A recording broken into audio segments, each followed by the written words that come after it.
All right, welcome back to the Scars Podcast with my main man, Brett Key, to my left. Good to see you.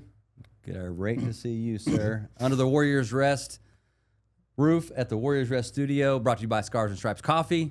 And I am really excited about this conversation coming up from my great Uncle Rich and his buddy John Duvier. Have been lifelong friends. We're going to get a little bit more of their background, but I have to kind of segue this into when I was a kid and Uncle Rich would come from Little Rock and back to Oklahoma City, Del City, and we'd get to visit. And man, he would tell these stories about this, I don't know, it just felt like this ancient art that only a few hundred people in the whole world knew.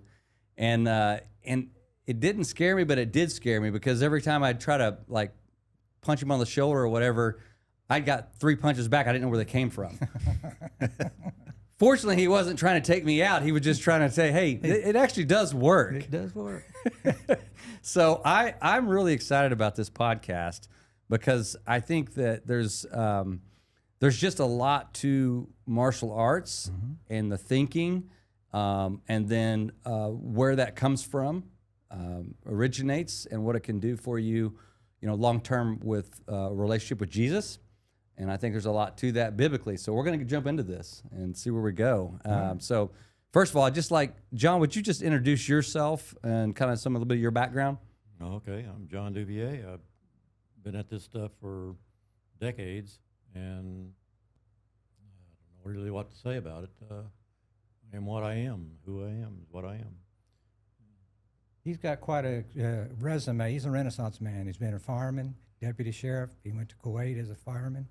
He's humble. And he's done a lot of things. I started that off because I know how humble he is, and I put him on the spot. But I've gotten to know him a little bit over the last really hour or two, and it's funny because Richie said, "Hey, he's not going to say a lot," and I said, "No, he does actually talk a lot. If you just get him talking about what he loves and he's passionate about, but he's very humble about the things that you've seen, you've done, that you've sacrificed for this country, that you've gone overseas to fight fires in the Desert Storm. When Saddam Hussein decided that he was going to create a distraction and blow up all those oil wells, you were over there fighting that. Mm-hmm. Yep. We fought all sorts of things: dumpster fires, Connex fires, petroleum fires, whatever. Wash tanks out. What? Oh yeah. He had to wash body parts out of tanks. Blown up tanks. People he's seen it all. It wasn't fun, but way. It's hard to know what that is until you experience. You don't know it until you experience it. Right. It's something you can't forget, but you want to forget. Yeah. Rich, I don't even know what I'm doing here. I have nothing to offer like that. It's funny because I'm a piece of dung now. It's you get in, you try to get in these games of wit, right? with you, and I always do as a kid just to see, man, I'm gonna try to outwit Uncle Rich. My goodness, you think you got you on some kind of mind game, and from left field he'd zing you and say, God dang it, he got me again. He's pretty sharp. He's razor sharp. And tell us your relationship with John and that starting out and where that came from. Well, we both went to Del City High School. We didn't really know each other that well. We knew of each other until he was a senior and I was a junior, and I was taking Taekwondo at the time. Martial arts, karate. And we had a good friend that lived across the street named Gene Perry. I remember you talking about Gene and Perry. He was telling me about John. John lived right across the street, so he hooked us up. And then I started training with John. Man, he changed my world for the martial arts.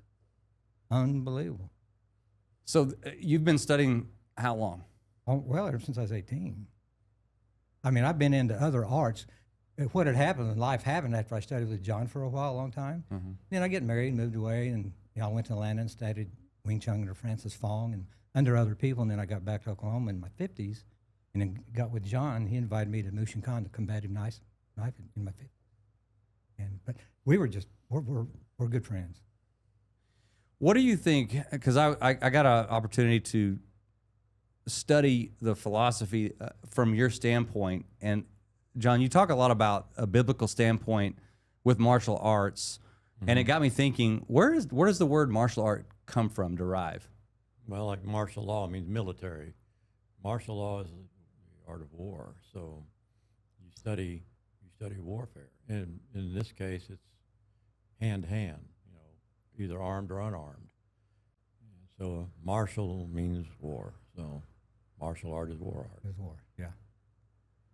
The And Romans, it has to be with that mindset. yeah, Yeah. yeah. The Romans would say that Mars was the god of war. They looked at it as the god of war, Right. and the martial arts where that came from. So it's I think it's a great point to say it's a very biblical thing, you know, It is. to look at in the arts.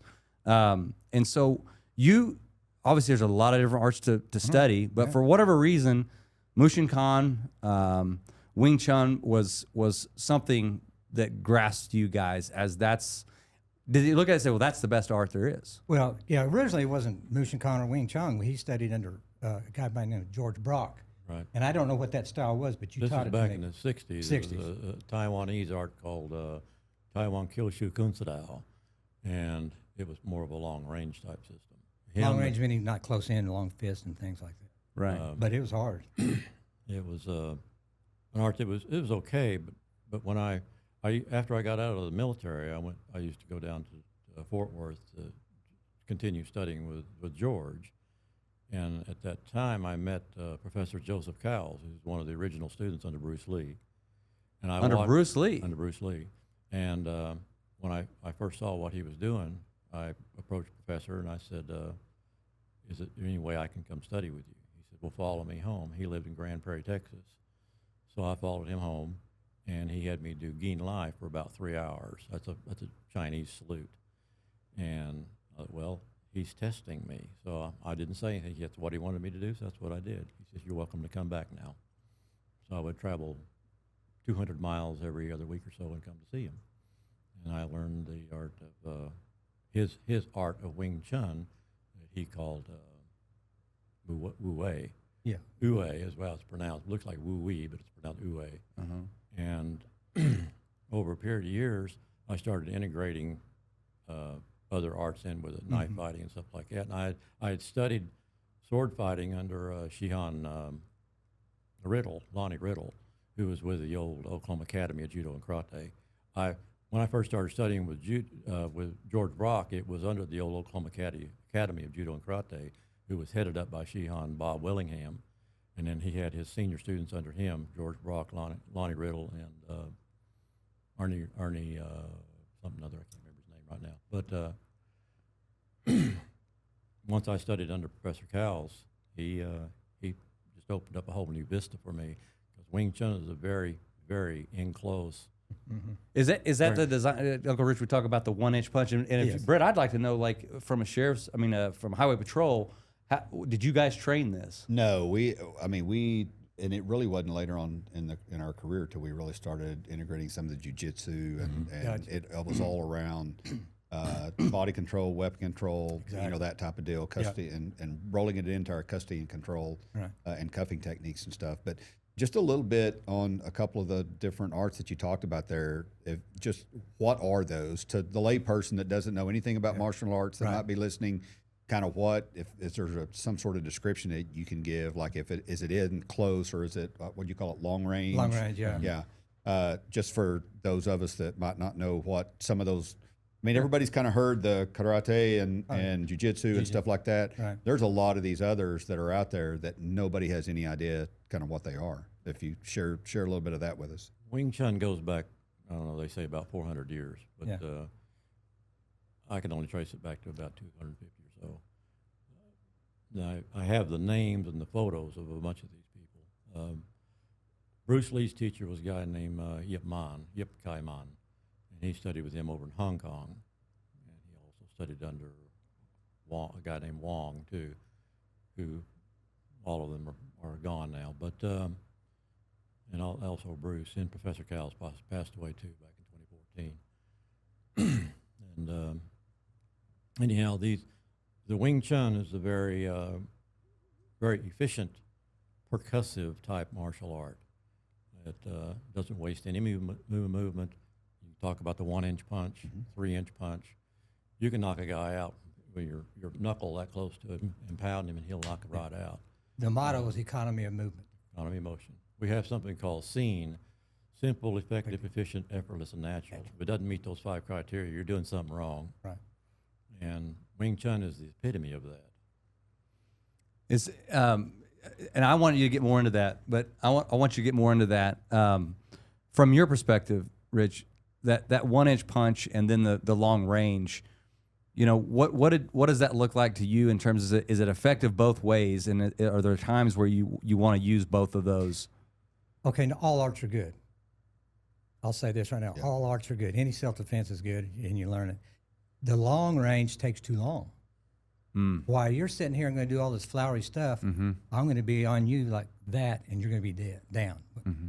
It's like John said, from a 1-inch punch from here, it's all about proper skeletal. Now you got to understand your skeleton, and as we've always said, you got to have your head over shoulders, shoulder over hips, because everything comes from the hips. That's your power, and that's your balance. And we have always said, master of balance is the master of martial arts.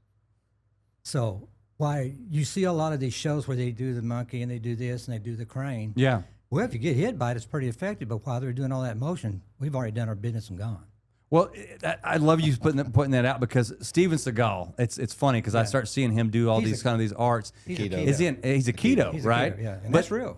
It is real, but every time I would like talk to you guys and I think, where's that? I mean, if you had to take care of business quickly, it seems like you're going to he opens himself up. It looks more like a dance to me. It doesn't look, and I'm sure it has its place. It does. But all arts are good. I get it. But See, that's something we do incorporate with Wing Chun.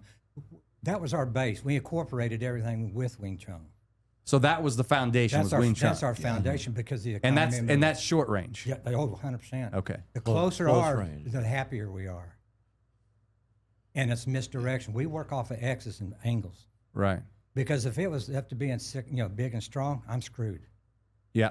Right? Yeah. So you said the word a while ago. I'm not big, but I'm efficient. Well, And the art of Wing Chun was developed by a woman. that's right. Oh, is that Really? right? That's Yes. right. And that was her name, Wing Chun. Wing Chun was That's her right. name. Yes. You got to remember back then when you traveled, you would get robbed and everything else. Well, she could do a man's martial art, but if he was as good as she was, Right. too bad. So she had to develop a softer style and more efficient style to make it. So and I know that Mushin Khan is a part of a knife fighting, and we were talking at lunch. It's a mindset. Oh, tell me like It's not a style.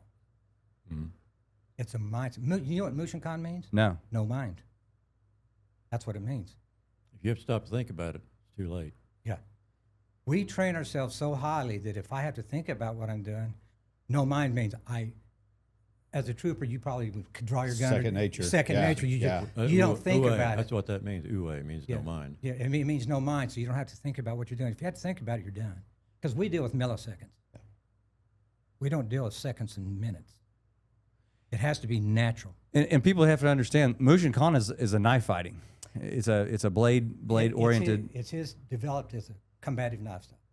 It's a mixture of various martial arts, including percussive ground fighting and edged weapons. Percussive would be Wing Chun, getting and stuff like that.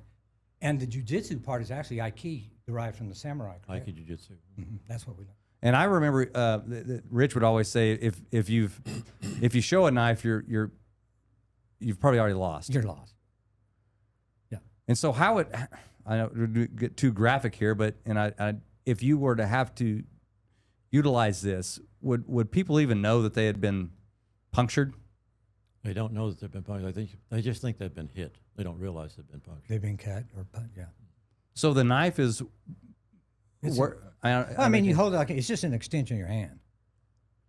But you don't walk around like this. right, They don't Right. show it. Yeah, you just walk around here. and it's not even it's not a.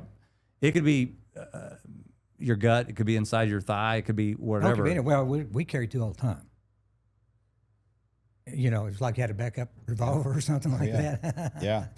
Because anything can happen. Yeah. How did you handle that on the as a highway patrolman? If you saw someone wielding a knife, or did you ever run into somebody that, let's say that they unfortunately did some So prison time, they knew how to use a knife? Well, we talk about the 30-foot rule. I thought it was 21 foot. 21 foot. So it's if they're within that 21 foot, then you're screwed. Because I've always heard that it's like you're worse off or more danger that if you're within 21 foot that has a knife versus a gun.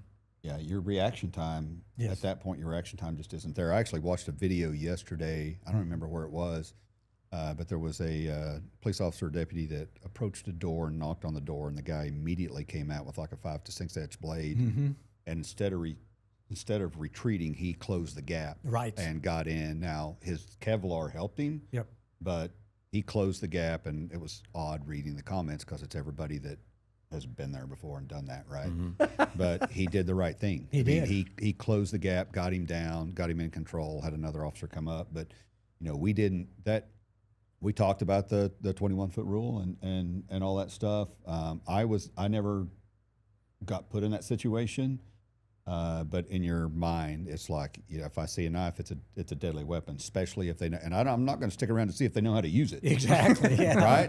Because then you're screwed. If they know how to use it, you're in trouble. You're in trouble. It's you either decide to attack or you retreat, look for cover, whatever. But at that point, the weapon comes out, and I'm not playing. You're not playing in that situation. And then because you don't know. It's a whole different mindset then. Yep. That's when motion really kicks in. Yeah. Completely. Because you can defend the knife, you can defend the welding knife pretty easily. Well, we're trained to do it. That doesn't mean I ain't gonna get cut. Yeah. But 100%. And if you look at the stats today, people are being more stabbed and cut, and machete and beat. Yeah. It doesn't have to be a knife. Anything that you're swinging, it doesn't make any difference. You're going to handle it the same way. Yeah. But I remember, like you showed me that different objects, but like a towel, you could defend yourself with a towel, keeping that knife away from you, which was fascinating to me. Since we understand, and John taught me small circle jiu-jitsu and circles, you got to understand circles and linear. And if you understand circles, you can use anything. Explain, like if you can. Well, I mean, like say the top of a cup or something like that. That circle. Or I had a stick in my hand, or this right here, and you grab my hand, I'm going to circle you. I'm not going to try to break away. I'm going to circle you and then come right back at you. And I'm not going to circle you, and I'm not going to come back here. I'm going to go here. You got to understand. Look at Brett. Brett's like, I know that. I know, yeah. And that's just true. And it goes back for us. It's not necessarily of the attack, but it's the whole custody and control, and Bingo. Gaining arm control, and being able to do takedowns and stuff like that. But yeah, it is. It's circle and it's angles. It's circles and angles. That's and once you understand it, and that's what separates you from a good martial artist and a bad one. Is understanding just geometry? Just geometry and a way. Kind of, pretty much, yeah. Yeah. It's pretty. It's not rocket science. This is pretty simple. But it's stuff. repetition too. Yeah. Oh, you have that's- repetition is where it's at. Basics and repetition. And it goes beyond muscle memory. That's what motion is. It goes because of the no mind. It's almost it's inherent innate. Practice it until it becomes instinct. Yes. And it That's does all make, think and it about makes you aware. You're always walking around with your head on a swivel. Cool. Well, look at Israel. Where they're mandatory and Krav Maga, where everybody has to know that because everybody in that cafe could be your enemy, or you don't know who's your enemy and who it isn't. Right. And we're not really prepared that way. And I mean, we have it so good because of you guys in this country, and it just burns me up when everybody has a problem to say about this country. No, I know. We're all there. How secure we are, But when you look at this, so I'm getting the idea. I had the question is there a belt system? And it seems like there's always a belt system. There's a curriculum that goes with it, and if you're a beginner, you go from white to blue. That means you've learned a certain amount of the curriculum. Not only have you learned it, you have to be able to perform it as well. And you go from blue to green. You have to learn the next set of curriculum. There to brown and black and black and black. So the curriculum just increases in complexity as you go up. So I'm gonna have to say that are you both black belts? Oh, yeah. Yeah, we are. Rich is you're a Godon, right? Yeah. No. That's 5th degree black belt. It's funny because I don't know if you remember this, but I always asked you as a kid, what belt? Because it was always Taekwondo for me, karate, things like that. These Mushinkan or Jinkundo or whatever you were telling me, I was like, I don't even know what that means. But I know. And I was like, well, what belt are you? He's like, don't worry about it. You were humble about it. It's like we don't really worry about what belt we are. It's probably, you're like, hey, listen, you're honored in another belt. You know, you've performed things. Back in the 70s, we had a gentleman come to our school. His name was Walt Tatum. He was one of the original Green Beret. His Green Beret was handed to him by John F. Kennedy. Wow. So he was he was with Cleat. He fought in World War II, Korea, 3 tours of Vietnam. When we met him, he was going to Angola. He liked what we were doing, so he stayed. And he became a member of the OSBI, Drug Interdiction Unit. You know him? And I know him. Okay. you know Walt? Yep. Everybody knows Walt. Yep. Walt was a good friend of mine. When he first came to class, he was wearing a green belt. I watched him a couple classes, and I went up to him, all right, Walt, you're wearing a green belt. What are you really? You're no Sandbagging. green belt. Yeah. You're no green belt. Yeah. He had, okay, I'm busted. Nah, I studied with Master Uechi-Ryu at Okinawa. Wow. Wow. I said, okay, you need to wear your black belt. Why do you think he wasn't wearing a black belt? Like, was he just was humble? A very humble man. He was a very deadly man, too. Well, and that's another question I have is like, can anybody learn this, or do you have to have some degree of a sheriff in the background, military or law enforcement background to talking learn motion? Uh-huh. If you have the aptitude, you can learn it. But I'm saying legally. I mean, is there any like? There's nothing stopping you from learning it. All right. I've had people come into my class that I asked them to leave because they didn't have a moral compass for Oh, okay. Yeah. it. All Okay. right, John really screens This is people. not for you. Yeah. And you know right away, pretty much. He developed it for the Marine, military and first responders originally. Is that right? Yes. He took it to I the took Marine it, I place. took it to Camp Pendleton. Gave He it to did. them. Yeah. Wow. Mm-hmm. I used to train them there at camp. What was it? Camp it Pen- Horno. Oh. Camp Horno. The Gotcha. Camp Pendleton. Camp Hill. Yeah. Uh-huh. And we'd have the Marines, the Force Recon, all those guys would come in and practice. So you have this book that you've written. Put it in the camera here, but there's a lot that goes into this, and I got to read a lot more about it that Uncle Rich sent me, and I always thought that this was an Eastern type art, or maybe an Eastern type religion. So Buddhism or Taoism or things like that. Clearly, when I read your book, it is very strongly based in Jesus Christ and a biblical sense. And one of the things that stuck out to me was Psalms 144:1, where David is talking about, God, give me the strength to have strong and fast hands. Mm-hmm. So I've read that a time or two. Never even thought about the fact that he was asking. I always thought he had a sword in his hand, or he had something like that. But these guys were hand-to-hand They combat. were hand-in-hand, had a slingshot. Had a slingshot, exactly. Yep. That's a great point. And it's like maybe this whole art form is based out of the Holy Bible and not out of a. And John, and we were talking about this. Give me kind of where you were when you first started. What was your religion? What were you thinking about? When I first started, I was 5 years old. I really didn't think about it that much. My grandfather had been an old deputy sheriff back in the 20s, and I went to live with them when I was little. My father got killed, and my mother couldn't take care of me, so I lived with them. Him being a deputy sheriff, he would teach me tricks. They didn't call them techniques back there. He called them tricks. I'm going to show you some tricks. And his son, who was Norman, he was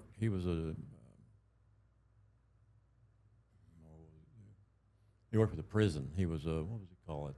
Like a prison guard, warden? No, he was warden. He was deputy warden. I'll help you out, old man. Yeah, thank you. Somebody has to. And he was a deputy warden. When he'd come to visit, he'd show me some stuff too. So when I got out and started going to school, I went to started wrestling, collegiate wrestling. Okay. I did that up through junior high school, and I got tired of pulling weight. I said, if I keep pulling weight, I'm never going to grow. So I ran on to George Brock, and I entered the Oklahoma Academy of Judo and Karate, and that changed my whole world into the Asian martial arts. But I don't think there's any religion at that time. At that time, So it that, wasn't. No. okay, so it was just to go learn it. And I just wanted to keep getting my butt kicked all Yeah. the time. It's It's a good plan. I had a, It's I had a, good. I had, Good plan. I had a very strange name of people named Smith and Brown, stuff like that, and I come in with a name like Duvier, and they go, "What's that?" Yeah, that sounds pretty cool. I mean, every time I saw it, man, that's pretty cool. I mean, reverted to JD. JD, I know him personally. But I answered to my Chinese name, Hey You, from time to time. Yeah. Mushin Khan, you say in your book, it relates to the Christian order. And so tell us, or Rich, do you want to take this one? He made it. It's his baby. Yeah. Well, What's your question, I guess? Well, I was just blown away when I kept reading and I kept thinking about how he trains it. And I said, man, this really does have a Christian order to it. It does. And it doesn't have this Eastern Buddhism or Taoism or some of these other religions. It really faces back to, our Creator and how He prepared us to defend ourselves. Well, the Lord is the commander in chief of the heavenly host. Ooh. So, when he doesn't need a sword, he can bring down fire and brimstone on you, or he can drop the ocean on top of you. Or He can open the earth. He can open the earth. Or just strike you down. So he is the command. He is the warrior of all warriors.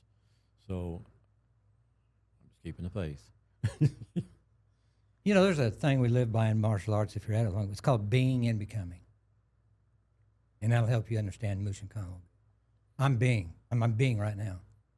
But I have something in me that I've trained so long that I can become what I have to be. And, then I go back to being. Does that make sense to you? Yeah. And that's kind of like Mushin Khan. I'm being, and then whatever, if you're going to try to attack me, I'm going to become something. It relates to the logo, and this is your logo, I think. And Actually, it's Professor Cal's logo. So to describe the logo, Brett, it's the cross, but it's this swirling around it. And I think what you just said epitomizes what it means. It does. Is that in the core, if you are surrendering to Jesus, there's a calmness in you. Unfortunately, we have to sometimes get in a non-homostatic realm because we're being confronted by something evil. John, obviously, what does that evil mean? exists. He's using big words. What does homostatic mean? I don't even know. You ever fought a homostatic? Homicide? I don't know what that means. Okay. But do you experience that? I'm sure. Sure you did. I'm sure. Yeah. It's a. I don't even really know how to put it in words, but it's like it's just down in us, right? So Yeah. whether or not, like I was lucky enough and blessed enough, I never had to pull the trigger in almost 27 years. That's awesome. Right? There's a lot of guys out there having to do that, but let me tell you, the number of times that I played it over my head and knew when the time came that I was not going to have an issue doing it is like you kind of talk about it, and this might sound a little crude, but had a smile on your face and murder in your heart. Oh no, You knew that you could. Yeah.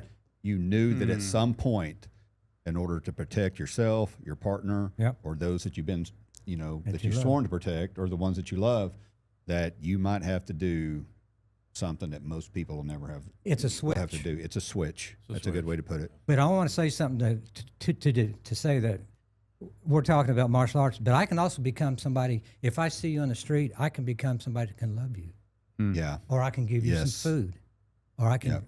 What do you need? I'll become whatever you need. So it's being and becoming. I can become. I become. Yeah. Sometimes we're the only Jesus that somebody sees someday.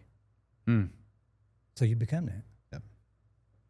I would argue that that's what you've depicted, is that in the world of chaos. Yeah. Because if you think about what the enemy tries to do, is he's about chaos, and God says, "I'm going to give the world order." So what is that?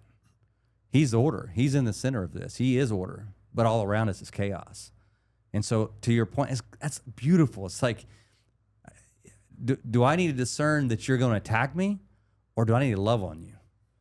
And ultimately, that's what I'm trying to do, is to love on you, but you may be in a state of mind that I'm going to have to defend myself. Yeah, if I go to love you and then he does something else, then I'll become something else. And it happens fluidly. It'll just kick in. Yeah, it happens fluidly. Yeah. Your training kicks in. Yeah. All right, well, we're going to take a quick break, guys, Okay. and we'll come back for the second segment. All right. Welcome back to the Scars Podcast, the second segment. And I want to start out with a story about my great Uncle Rich here. And I want you to expound on something I thought about when I was reading Should I leave the John's room? book. Hopefully your wife doesn't listen to this, but she, anyway, she probably knows it all. She don't anymore. You know, you know her. She already cut the brakes on your car, didn't Yeah, she? she did. So anyway, so there was a story. There was a time that you came to Del City, and it was really interesting because you said, I want to teach you something. I want to show you something. I said, great. So we went out there. It was pretty cold out there, but we had our sweats on and everything, and we got a broomstick. I was a broomstick or maybe something longer than a broomstick. Yeah. And you said, get down in this stance. We call it a horse stance. Yeah. And he said, I'm going to get on the opposite side of this thing. And what I'm going to do is I'm going to take this broom and I'm just going to push it laterally to you. And so my hands would go one way and then I would go, you'd say, now push it back to me. And they were just kind of going back and forth slowly. And I said, what in the world are we doing here? Yeah. And pretty soon, just for a second, you pushed me forward. You pushed the broomstick forward towards me. Right. Of course, I about fell on my butt. And he said, okay, all right, what I want you to do now is you felt that, right? He said, just calm your mind and try to center yourself and don't even think about anything. Just go back and forth with this thing. Go back and forth with this thing. And he says, and you said at any time, just try to push me down. And it was like trying to push a brick wall. I mean, there was nothing there. Like y'all wasn't moving you. And as we started doing this, I started getting better at doing that. Like you would try to push me, put a lot of weight into me, and you weren't moving me. And this was a short period of time. Yeah. And immediately he just stopped. He said, do you know what you're saying, what you were doing? I said, no, he said, you were finding your chi. Yeah. Yeah. Yeah. Chi or ki. What it is, if you don't know, well, here's the way I explain it. It's psychic navel nervous energy, and it's about an inch below your navel. And if you can imagine an atom, and it's just right there and it's dormant, or a nuclear power plant, sorry. And you control that. So as we were pushing the broom, I was feeling your energy. And all I needed was one little spot to push you down. And that's what was happening. I was taking your energy. I was taking your spots. Whenever you try to do me, I grounded. It's like kinetic, and so my energy went to the ground, and my skeleton was proper, and you weren't going to move me. We do a thing called chi sao, where we go back and forth, and it's about touch. It's about sensitivity. What if I lost my sight? I'd have to have something or in a dark alley to be able to fight, and it's off your senses, and it's your touch. Would you agree with that, John? Mm-hmm. I agree. And so that's what it is. So chi is like the eye of a hurricane. And that's what you got to be. But I was just testing you as we went along. I just felt, okay, there it is. I'm just going to push him. You gave me that much, and that's all it took, just to push you back. You lost your concentration. John, any comments on that? No, it's good. He's going to kick my butt now. You know? Yeah. I try to simplify things down where people that don't know about this stuff can understand it a little bit. It's mind, body, focus. Yes.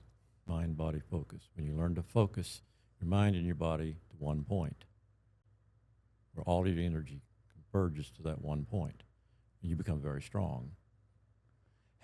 Can you sense that on somebody as you walk up to them, or they walk up to you? As soon as you get touch. As soon as you get touched. As soon as what? You get touched. As soon as you get touch, you feel it. You feel it. Wow. That's what we do with Chisao. We do this blindfolded, and we see each other with our hands. Right. So every movement he makes, I know what he's going to do next. He tells me what he's going to do. Exactly. Without them really knowing. We're blindfolded. So many questions. Liars. So no, that's not true. No. Like, so how long did it take you when you started? How long did it take you to get to that point? There's stages. Yes. Okay. That's a good way to put it. There's stages. Okay. You start out with Dan Chisao, Xiong Chisao, and go on up. Okay. And these are, single-handed, double-handed, blindfolded, and then you start walking around doing it. And as soon as you get touched, you know where his energy's at. You know which way he's going, and you nullify it immediately. This ain't gobbledygook. This is real. You can do it with your legs. A guy will start to hit you someplace, you'll immediately block it or parry it. Period. If he gets a little bit light, boom, you hit him. And it's that fast. We have linseed lidar. We don't block. We don't attack. It's all the same. It's just it's diverting energy, or that translates. Linseal means cross arms, defend an attack. You do it all at once. Right. We don't go block, do this. It's just done. Remember the small circles? Yeah. Yeah. I can make a circle real small. So when I thought about this more, I thought, is the chi like the Holy Spirit? Yes, kind of. And because I look at the Holy Spirit and say, if you're in tune with the Holy Spirit and you're putting the full armor of God on, you're getting discernment about who you interact with, about a situation, about a door to walk through or not walk through, an exit to take, not to take, a store to go into, not to go into. And the more you're in tune with it, the better you get. And it doesn't happen by happenstance. It happens by repetition. What I would say in this instance is reading the Bible. Yes. Has to do with faith. Has to do with faith. Ooh, It's all faith. If you don't believe in what you're doing, it's not going to work. Not going to work. Yeah. Wow. Yeah. So if we didn't believe what we were doing, like it, It's not going to work. If It's you like- don't believe in it, it's not going to work. what did Jesus say? The Holy Spirit's like the wind comes, the wind goes. You don't know where it comes and goes. Kind of like chi a little bit. But it comes, and then it goes. You ever seen see, we're like noodles until we don't need to be. Being and becoming. You ever seen a bullwhip? You don't walk around the bullwhips like that. It goes all the way out, does its business, and then it comes back. That's what we do. We go back to being. That's chi. Musha. It's funny because I keep going back to Brett because I'm thinking, you train to defend and secure.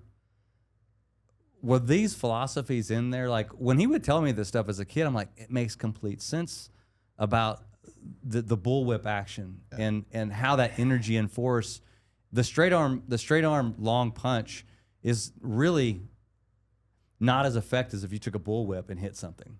Yeah. A bullwhip produces so much more energy than a straight line punch. That's because it's loose, and then pow, and then. But they put you out on the force like a RoboCop. I mean, you've got. I mean, like David said, don't give me all that. I don't need that armor. Yes. It'll slow me down. Yeah. I'm going to throw a wrinkle in this a little bit. Okay. Straight arm punch doesn't come from the arm. No, Comes from the ground. from the ground. Kinetic. Through your hips. Yes. So this rotational body right here pushes this forward. So it has very little to do with the arm. See, we don't punch like this. We're here. It's done. It's rotational momentum from the body. Right. So you don't punch with your arm, you punch with your whole body. Do you want to hit with 30 pounds or you want all my 160? Right. That's the difference. That's the Bruce difference. Lee was about 5'6" tall and weighed about 135 pounds. He can knock a guy off of his feet. Boom. Boom. Knock him 6 foot back into a chair. It's because it's coming from here out. Remember the skeleton? Yeah. Yeah. And it's chi up. I mean, would that have helped to know? I'm ready to end the podcast. Let's go out here. And let's start training. Let's start training. Well, yeah, I'm thinking Warriors Rest. I'm thinking, wow, what a great therapy, if you will, of wellness. Yeah. Well, it is. Yeah. Well, there's some truth to that. Yeah. Yeah. Sitting and listening to this, and again, it's very regimented. It's progressed so much from when I first went into law enforcement on the custody control and different things like that, to where we did start seeing that we needed more. Most fights, you end up on the ground, right? And that's the reason that they went to the Brazilian Jiu-Jitsu. Yeah. And the Gracies played a huge part in that. Yeah. We had some unbelievable instructors with the Highway Patrol. So as much as we could train, we trained and became pretty proficient with it. But you sit and listen to some of this, and you're talking about the chi and the feeling and everything else, and I'm like, so is that like our sixth sense, right? There's certain traffic stops that I went out on. I was like, man, something just doesn't feel right here. The Holy Spirit right? talking to you. And it is the Holy. That's exactly what it is. I back then, because I wasn't in the relationship with God that I needed to be in. I kind of walked away from it then, but that's exactly what it was. Yeah. Right. You can call it sixth sense, call it whatever you want, but I look back on it now, and 100%, God was like, hey, you know to pay attention to it. Now you know to pay attention. Didn't. Oh, That's yeah. Right. Yeah. Yeah. Can I tell you a story? Sure. I bugged the crap out of John. What is Jesus? Just give it to me, would you? It's like the disciples. Yeah, Jesus, come on, tell me, come on. are you really God? and he says, I can't. It's something you got to develop and learn. He goes, you'll know someday. I'll go, okay, right, John. Yeah. One day we were sparring, and this big attack came at me, and I wasn't even there anymore. And he turned around and smiled at me. He don't remember this. He goes, now you know what it is, don't you? I got it. Yeah. I wasn't even there. I just moved. I was gone. There's a saying that it's like only known when felt. Yeah. And I knew at that moment when he turned around and looked at me, I knew what he was getting at. Yeah. So that's pretty interesting. So once you got to that point, Yeah. did you see I don't know if it's an increase or like your training, did it go to a different level? Exponentially. Yeah. I mean, I would have thought that like it's kind of like, all this time and effort that I put into this, all this asking him to just give it to me, and I finally found that everything else would like go into. Well, here was the deal, Brett. Accelerated. Mechanically, I was good. Yeah. But I didn't have that next step, and that was it. The teacher. That's what I was missing. Teacher's simply a signpost in the road. You're the one that makes the trip. That's right. The more we talk about this, the more I think, God, this is so biblical. It's like I'm thinking about this is Satan knows all the scripture very well, very well. Oh yeah. But he doesn't know it. He doesn't feel it because he doesn't have the Holy Spirit. Right. Well, I come from a Baptist background, and I thought I know the Bible, and I'm proud and all this. But here was my problem. I had it up here, but I was 12 inches away of understanding it. I had to go to here. Yep. I had to, and see, I loved Jesus, You had to but accept it, I and you had to wasn't, get that I wasn't change. in love with him. Yeah. Oh. So once yeah. I made that transformation like that, I go, I'm a changed person now. That's like one of the things I'm struggling with. Chad and I've had conversations about this, right? Is like I know in my head and my heart, I'm in a much better place with my relationship with God right now than I've been maybe ever. Mm-hmm. But I know in my head and my heart that I need to turn everything over to Him, right? And I can't figure out how to do it. Yeah. I can't, and I'm like, I don't know what that feels like. And you're sitting here talking about when that light bulb went on, when you feel it, like that excites me. That at some point, there's going to be a weight lifted off That's right. to where He's going to be like, finally, you let go of everything. You know that's what you're supposed to be doing. Finally, you've let go. Can I tell one more story? Yeah, I want to. absolutely. I want to say something to Brett, but Well, I'll say probably it, get say in it. trouble. I want him to slap no. the snot at it is what I want to say. He's sitting there saying this, and we had a conversation just this week, and it's like knowing how to put the full armor of God on, as Ephesians talks about. And I think as men, we've got to be men of God. And if we're going to be men of God, and you talked about it, you said, I on Sunday mornings I get up and I listen to this pastor, and it's something hit you, and you said, why am I not stewarding my family? Get your butt off the couch. Yeah. Get yourself to the church. The church is not the building. Nope. Clearly, the church is us. Yep. However, God does want us to be around other believers to sharpen each other. We're having church right now. Amen. Yes. That's right. The Holy Spirit's here, man. I'm telling you right now. I know it is. Amen. We asked Yeah. for it. I can see it on Brett. I can feel it. What are you going to say, Rich? Okay, I'll make it quick, but it'll mean something maybe. When we were living in Little Rock, and I was getting back into serving the Lord. I'd been away for a while, both of us. We were getting into different ministries, and Pam wanted me to join this thing called the RAIN team, RAIN, Regional AIDS Interfaith Network. I wanted absolutely. Now I'm a Christian. Yeah. But I want nothing to you guys. You got AIDS, and I know how you got it probably. and Oh, literal. AIDS. I Okay. had biases, big time, Sure. hardcore. And so, man, we went through all the training so you wouldn't get it and all that. So we went to the hospital this time. We had somebody we wanted to go see. And I'll never forget it. I walked into that room. It was just dark. And we walked up to this bed, and this man was just emaciated. No life, just emaciated. And this lady comes on her team. She went up there, started kissing on him, loving him, hugging him. I didn't want to touch him. I wanted nothing to do it. But I did. And as soon as I touched him, I went to a elevator straight down to hell. And it was dark, and there John was, and there I was. He goes, Richard, I want you to see where he's at. This is where this man's at. I met you where you were at. And instantly I was back. But he took me down to where that man's heart and mind was, where he was living. And he was living there. Now, he wasn't starving to death. He was starving for love. Golly. And I learned that. And that's when I started going from here down to here. It started a trickle effect of love. And I want to tell you, I got to finish the story. He died, but about 4 months later, he died. But what happened is we all started going in there and laughing. He started smiling and laughing and playing games and putting on weight. He just wanted to be loved. But you know what? I got as much out of it as he did because I needed that. Yeah. I needed incredible. to be, God is always breaking my heart and rebuilding it That's incredible. all the time. Yeah. But I just want to share that with you because I'll never forget that, Yeah. ever. Thank you. He took me there. Man, I've never, oh man. But he took me straight to hell. That's where that man was. You know where they say, Jesus says it's easier for a camel to go through an eye of a needle Yeah. than it is to follow me. I feel like what that means, and I have no idea, but I think what he's telling us is that we are so broken and have so many things that we attach to ourselves that's not godly that he's going to shave so much off of us that we are going to be a fraction of who we are as we think men. We'll be able to fit for that eye of a needle because we have to get rid of so much junk that is about us. That's a great analogy. Yep, you're right.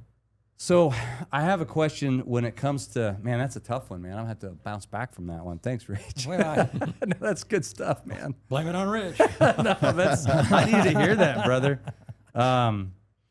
So in getting back to sort of this idea of Satan and his attacks on us, he's the father of lies. So in your opinion, when it comes to anything, what's the first casualty of war? And I think, and when I say the casualty of war, I always feel like, and Mike Tyson has a great comment. He says, everybody has a great plan until you get punched in the face. Yeah. That's true. And the first, and that's between your ears. Mm-hmm. You'll lose the fight in anything between your ears before you will in reality. I think the first casualty is the one who gets it in his mind he wants to start it. That's the first casualty. Satan entered him. And then he starts his reaction. That's the first casualty for me. Wow. What do you think, John? I'm coming up with nothing right now. What he said. What? I have a thought on it. Obviously, or I wouldn't ask the question. Yeah, I knew that. Chad, what's your thought on that? Yeah. Thank you, Brett, for asking that question. That's what I'm here for. Well, time's up. Yep. The more I get to know of our enemy and how vicious he is, he comes to lying around like a lion to steal, kill, and destroy. Mm-hmm. But he's the father of lies. So what is he going to do? He's going to take the truth away from me. Yeah. Immediately, he's going to start telling me that I'm not worthy. I'm that person I used to be. Why would God love me? Okay. You meant spiritual war, not Yeah. real war. Okay. I was He wants Well- to separate us from God. He Uh, separates us from God, and our destiny is the lake of fire. yeah. Gotcha. That's a casualty. Forever It is. casualty. It is. And I've been a casualty, and I've come back. I've gotten better and gotten bad. I've been back. I've been a yo-yo. But to me, like everything we're I talking agree. about here is that if the devil can get in there and the first casualty of war is truth, then no matter what war you're in, physical, spiritual, mental, you're not right. You're not going to be right. If King David was going to fight Goliath, and at the last second, devil said, "You're too small. Your God's not worthy to protect you, or you're not worthy to be protected by God," then he's already lost that fight before he even gets in his pocket to get the first stone out. Goes right back to faith. Yeah, that's what it was. Because everybody was telling him not to, or what was his name? Alfred in his armor, everything. Yeah. Oh, yeah. He goes, no. What made him mad is Goliath was putting God down. And he That's said, right. "You're not going to put my God down like that." That's right. That's what that was really about. That's right. And God said, he looked at Saul and he said, "Get this armor off of me. I don't need you. That's man-made stuff. That's right. God has taught me to fight with my hands. Yeah. and be quick and agile. And I have the belief in God that we're gonna prevail here. You know, he picked up 5 stones. I do know that. Yep. One was for Goliath. The other 4 was for his brothers. His brothers. Yeah, that's right. Well, we could get off into a story of the giants. Uh-huh. Well, better turn up the clock. Yeah. How much time do we have? Did you know what? You know what makes the devil more madder than anything? He can't create nothing. That's what makes him mad. Oh. He creates chaos. Yeah. He can't create life. He can That's create right. destruction. So he can't be God because he can't create nothing. But he can create. He can try to replicate it, but He he can can't replicate create it. it. Yeah. Look at abortion. Yes. Yep. He takes Oh. life. Oh yeah. Okay. Get me started on that. And I've thought a lot about. I am anti-abortion. Let's just put it Absolutely. that Yep. way. That is absolute murder. It is. There's no other way to look at it. Amen, brother. I wasn't always thinking that way, but that's absolutely where it is, what it is. And I was thinking one day, I was thinking, is the womb, is that the tabernacle? Is the womb where really God resides, is where he creates his masterpiece. And we're all masterpieces. He And said that's something hard to hear I sometimes. knitted you together in your mother's womb. Specifically. He said that. I knew you before you were born. You were Exactly. fearlessly and wonderfully made. And people don't realize that we're so spiritually illiterate that you go back to the days of Moloch and the statue of Moloch, where they were literally throwing children, their babies, on a burning furnace to say, "Give me good fortune." So what did the devil do? That's too slow. That's not enough people. Let's create abortion. There you go. Now he's having a tailgate party. I mean, every Horrible. time, Yep. Yeah, every time. every time.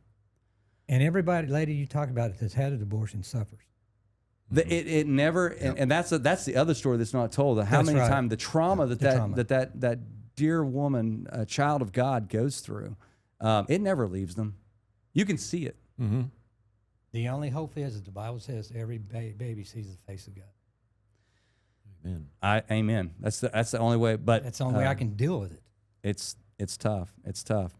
Well, we're gonna take one more quick break, and then we'll come back for the final segment. Welcome back to the third and final phase of this podcast.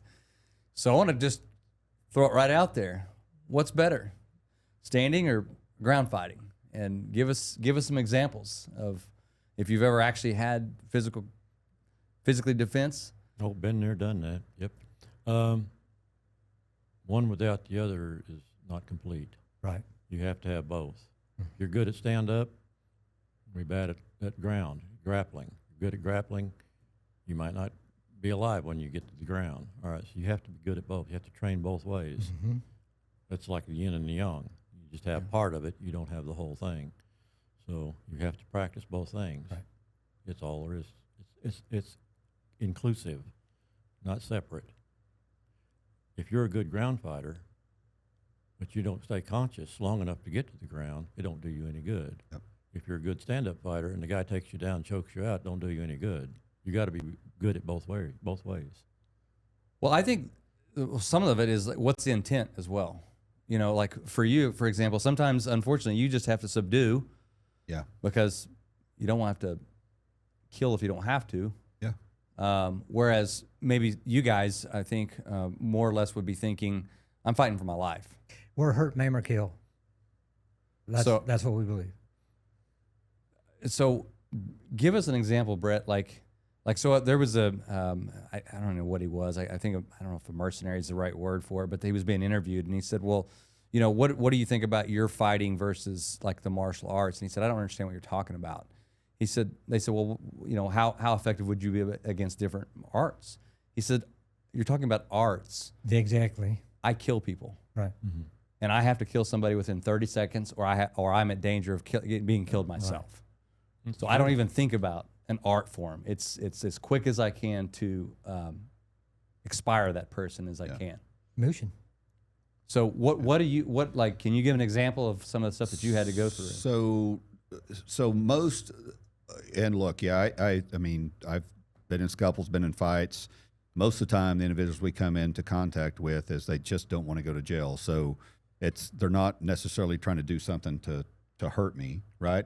They just don't want the bracelets to go on and to take the ride down to the pokey, that type of deal. So it is really just, for us, it's the custody and control, getting the handcuffs on them, getting them subdued. There's not a whole lot of fighting back in that situation. So what we train in is actually good. The other side of that is that there are those times that you come in contact with somebody and their intent is to hurt or kill, to get my weapon from me or to do as much damage as possible. Is that? Do you think that's premeditated? I mean, or did you have for experience? some? Well, for some it is. I mean, look, there's plenty of videos and stuff out there where whether it's hand to hand or whether it's with a firearm, immediately the intent's there is they step out of the car and they turn around and point a rifle or gun at you and start pulling the trigger, right? Wow. And there's videos out there that it is they are there to solely to take their life. They know it from the time that we hit our lights and you go to pull them over that they're not taking me into custody, and I'll do everything in my means possible to kill them, kill anybody else that comes after me. So that mindset's there, and that's our mindset going into any traffic stop is I don't know who's behind the wheel of that car. I don't know. You have to assume that's... You have to assume that's what it is, right? Mm-hmm. Now, it kind of goes back to a little bit what we talked about. You kind of become who you need to be, right? Smile on your face, murder in your heart, knowing even when I walk up to that car that in a split second it can go the complete other way. You know you want to go home. You know you want to go home, right? So it's very well said. You have to be proficient in the stand-up fighting as well as the ground fighting, because I never know, even when I lay hands on them and go to put the handcuffs on them, what their intent is. It becomes pretty clear very quick, but you have to be ready for both of it. Well, not only that, you don't even know what substance is in. Like, can you talk a little bit about PCP and some of the like you've heard these things where 115 pound, 120 pound man superhuman is strength. Like superhuman strength. Superhuman strength. And like they can be shot 15 times, still keep coming. Yeah, been involved in those, not in any of the shootings and stuff, but where we've laid hands on somebody and tried to take them into custody, and little wiry 125 pound guy, and it is all you can do and your buddies can do to get handcuffs on them, and it's you just never know. Not to get into my story, but I lost a partner, one of our what we call litter mates. Nikki Green on December 26th of 2003 was killed that morning, and it was just he went to do a welfare check on a car that was pulled over the side of the road, and that guy had every intent when they started fighting to get Nikki's gun from him and kill him. And, my God! And that's what he did. And Nikki could fight. I mean, Nikki was a fighter and very proficient in everything that he did, but was strung out on meth and. So that he had the strength that you're talking about. He had the strength, but he didn't. I'm saying the criminal. Yeah. And I don't know as far as the strength as much as it was that there's there's a lot of the techniques and stuff that we use that are pain compliance techniques to get them to do certain things. Right. Most of the time, if they're on that stuff, they don't have any pain. They don't even feel it. They don't even feel it. They don't have the pain they can compliance. break their bones. They don't even feel it. And that's it. That's right. And they can continue When to go. When I was with the fire department, I was running the rescue rig. Me and my partner, we got a call to go to the NCO club. There was something going on out there. We got there. We see this little blonde-headed girl tossing men around like they're rag dolls. Wow. I looked at my partner. I said, "You get her low, I'll get her high." I put her in her three-quarter Nelson. He grabbed her by the feet, and she like kicked him to death. And she was as strong as a 300-pound man. And her boyfriend came up to her and said, "You're hurting her, you're hurting her." She reached over and bit a chunk out of his chest. We finally got her strapped down to a gurney and put her on the ambulance. Before she got to the hospital, she died. For overdose? PCP. Yeah. It's crazy, isn't it? It's crazy. You can't even you can sit and hear those stories, but until you've actually laid hands on somebody that has been under it, it doesn't even do it justice. It is the craziest, scariest. They become super strong. I remember those. Super strong. We would watch them, the Chuck Norris movies. Where he would take on the guy that was just superhuman strength. They were on some kind of drug or whatever. But literally, it was taking real life, probably PCP. Probably so in this instance, Rich, I mean, if you had that and you were confronted by that, you wouldn't even hesitate. You'd you would use your weapon, your Yeah, blade. yeah, You would. It's fight or flight. Yeah, I mean, fight or The thing flight, yeah. is, those that are on that on PCP and stuff like that are very close to being unconscious. So if you close this off, they go unconscious pretty quick. It's just getting them. It's It's just just getting to that. getting that. It's getting to that point. It's Yeah. getting to where I'm pretty you can sure get there's a control of it. famous case about that. Yeah, there is. Just about 5 years ago. Oh, I thought you meant John. No. This was actual. John, you want to tell us something? I disavow any. I disavow. But back to real quick, kind of back to your original, thing about which is best. It's you have to be proficient to stand up and on the ground, but also between your ears. Right. Like there's a mental side of it that plays into it, and if you don't have those, you don't have those three, and it comes down to where you're fighting for your life, then they've all three got to be there, man. This has to remain calm, no matter what's happening. If you just don't remain calm, you panic and you lose it. You lose. You Very- lose. That's it. very well said. Like you said, the hurricane. Yeah. The eye, you got to be the eye in that hurricane. It has right. to remain calm. So whatever's going on out here, you gotta be focused and know what's going on. Yeah. The only way you're going to breathe. get that is through the Holy Spirit. That's true. So you talk about the discipline of the that's steel, awesome. or the discipline of the steel. Can you expound on that?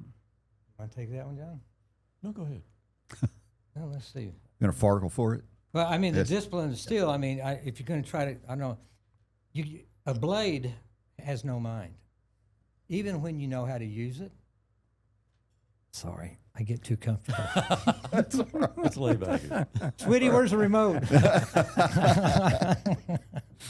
No, it cuts both ways. When we're in combat or doing something like that, I can cut myself as easy as I can cut you, and it'll penetrate me just as deep it'll do you. And that's the Holy Spirit does that. It cuts both ways. You know. I tell my students, I says, the blade is like a jealous woman. You don't pay attention to her, she's going to hurt you. Great. Yeah. Man. But the Hey, dis- there's going to be some guys listening that go like, "Buddy, preach it, That buddy. John- Come on, I smell what you're stepping in. Come on." depending on how nice that blade is, Yeah. it kind of goes with the crazy hot matrix. You know, that correlation. You know, hotter she is, the crazier she's gonna Yeah. get. You know. If you don't stay focused on that blade, it's going to get you. Yep. And it'll do it that quick. They do it that Exactly. quick. Yeah, you can cut yourself with worse, and the discipline that goes with it. Even in your Christian life, you got to have discipline. Heart, Yeah. body, mind, and soul. You got to study. But for me, this is a way. It's a way of life. I live it. I live a martial life with my faith. Well, that brings up a question that I had. Was like, I feel like getting to know God is you never really know Him.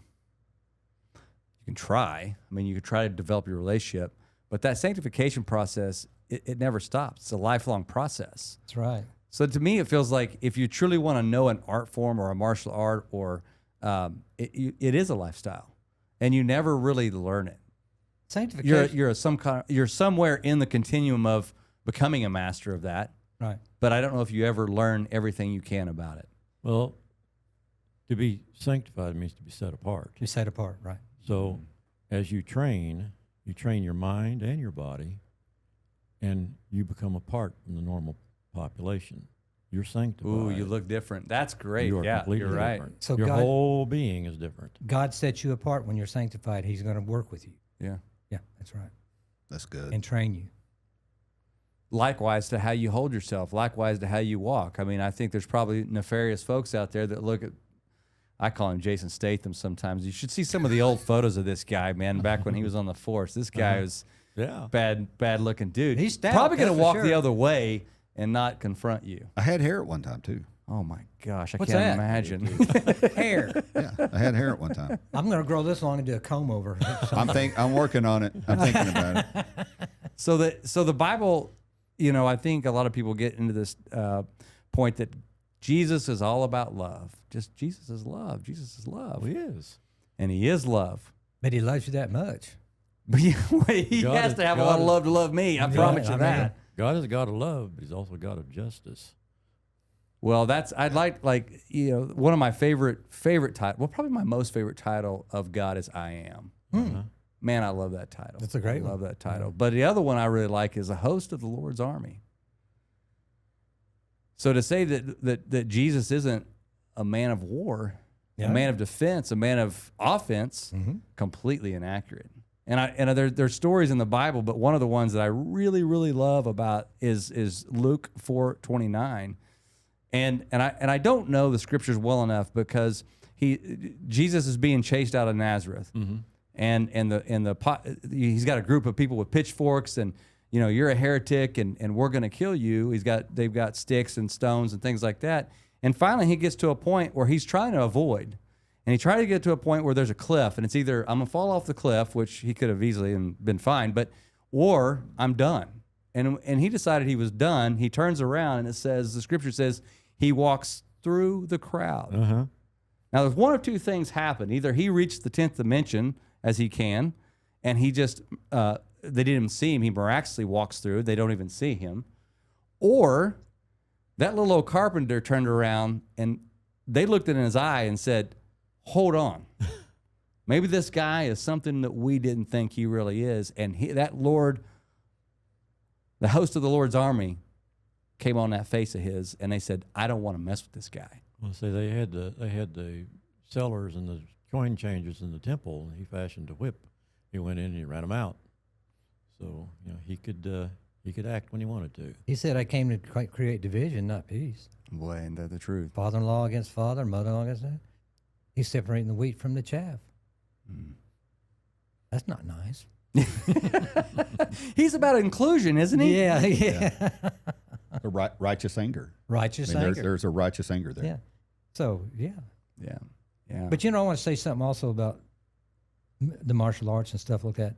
Just because you can doesn't mean you should. Yes. Expound on that. Yep. If John is doing something to me, you know, and he didn't know anything, I could really hurt him or do something I didn't need to do. That's wrong. That's not martial arts anymore. That's a brute. Or if I can just do something, change his channel for a second, get out of the way, then so just because I can do all these things doesn't mean I should. Or if I can talk you down off the ledge or something. Well, John speaks of, and I love this analogy, and I'll use something you said to me one time, but what John was like, listen, you're at the family picnic, and Uncle Rich is getting a little out of hand. He's got a little bit too many cold beers in him, and you know it's not like getting out of hand. And you said, well, there's a way to de-escalate that without hurting him. And I remember one time you were saying, you know, you could strike me in the bicep and totally immobilize my entire arm. Yeah. It's not going to hurt. I mean, it's going to come back, but it's enough to say, all right, I just sobered up real quick. Yeah. So, like, is that what you're talking about when you say that? Yeah. It's not that you're not going to be physical. Right. But I'm going to change your channel. But then if you didn't do your arm, then I'm going to go to the next step. It's up to you what I do to you. You know what I'm saying? Yeah, yeah. Or how far it has to escalate. Has to go is what I mean. And that's probably exactly what you trained on the highway patrol. Yeah. Sure. Yeah. No, it's. I mean, you don't want to go from 0 to 100. Yeah. Right. There's times you have to look. There's times you That's have what you to do, yeah. if the situation dictates it. But most of the time, it is. It's okay. Let's take this slow, and Sometimes you can talk them down. Sometimes you need to sting them. Sometimes you need to hurt them. Sometimes you need to go a little further. yeah. But I'm old and pretty. I just don't want to do that no more. Right? Can I just buy you a beer? I know you already had too many, but can we just not fight? Yeah. You know, and yeah. But you call it ethical use of force. Yeah. Mm-hmm. And I think that's really key. And one thing that I see in these combative arts and things and jiu-jitsu or whatever it might be is that for whatever reason, most people will come in there ready to prove themselves. Mm-hmm. And it does good for no one.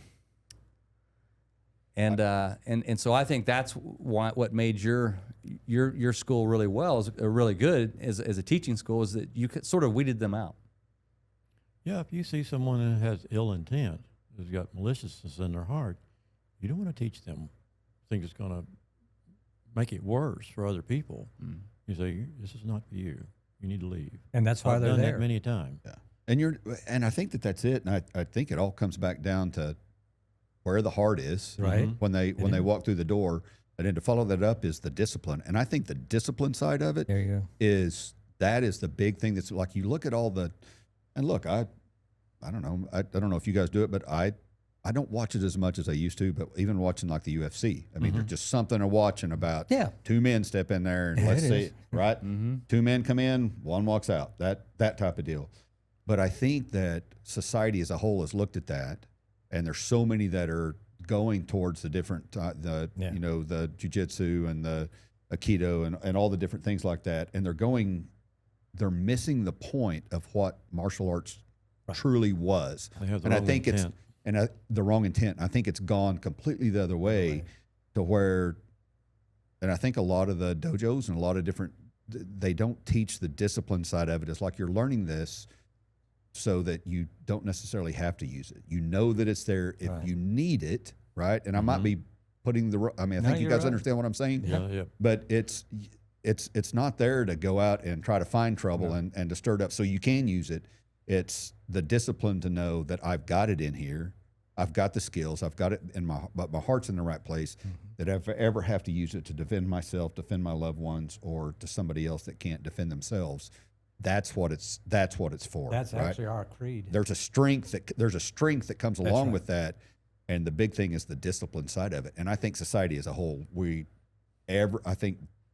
look, whether it's martial arts, whether it's losing weight, it's always the discipline. Yes, And it's missing in society. I'm going to end on that because I think that's a great way to close this out. Is like we just need a rising up of men again. The Generation Z. My son training jiu-jitsu and Muay Thai, and my other son, lifting, doing things to get physical, be men again.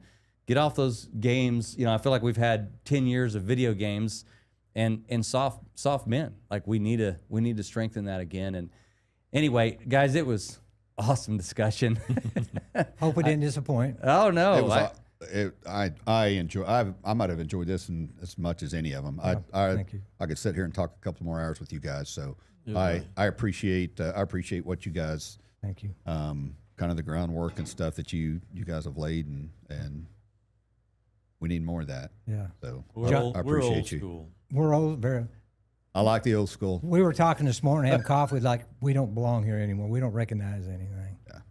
It's how much It's changed a different world than what we in. grew up in. Yeah. I think there's a little bit of that though. That There's a swing back. if I there think is a so. swing back, I think I asked you earlier if you were still training. I mean, I'll tell you, there's a little bit of me there's nothing here in Oklahoma, I don't think, and there might be some other dojos and stuff out there, but there's a little bit that hurts my heart a little bit. I got to spend just a very little time with you today, but feel like that, man, there's so many individuals that are missing out on something that was truly phenomenal, and that resource is not there anymore. So, but I appreciate you guys. The problem with a coming lot to- of schools now is money.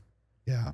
They don't teach true martial arts. Right. They teach a little they can, and they have multitudes of ranking belts. Yeah. And it's all about making money. It's not really about imparting information and true discipline into the students. Like old school, I charge $25 a month. It was never back in about the money 70s. at the end. Yeah. In fact, the last class I taught, I didn't charge anything. Most of my students were 60 plus. We just got together and had fun. But they were old warriors. I mean, they were Marines, Navy, Corpsmen, Vietnam. These guys been there, done that. They had the discipline. All I needed to do was just teach them the techniques. Well, I'm just in my mind. I'm thinking we get this place where it's gonna be, and John, I hope you come up here and give us a couple of lessons. There you go. Well, thanks guys so much. I appreciate it. Thanks for having us. Yeah. Thanks so much. So you're not training right now? There's no. No, okay. when the COVID thing, lockdowns came, we closed the class down. I just never have recovered it. I said, well, just let the young guys do it. Well, maybe we'll have a place for you soon, John. Well, if I can get him to come with me. I bet he would do it every day. be- His wife's trying to get him out of the house every day if she can. So this is when you were talking about the 100-pound girl that you were fighting. I could have swore that you married her. I swear I probably did. How I Met Your Mother. Yeah, one of those types of deals. All right, sorry, Pam. Pam.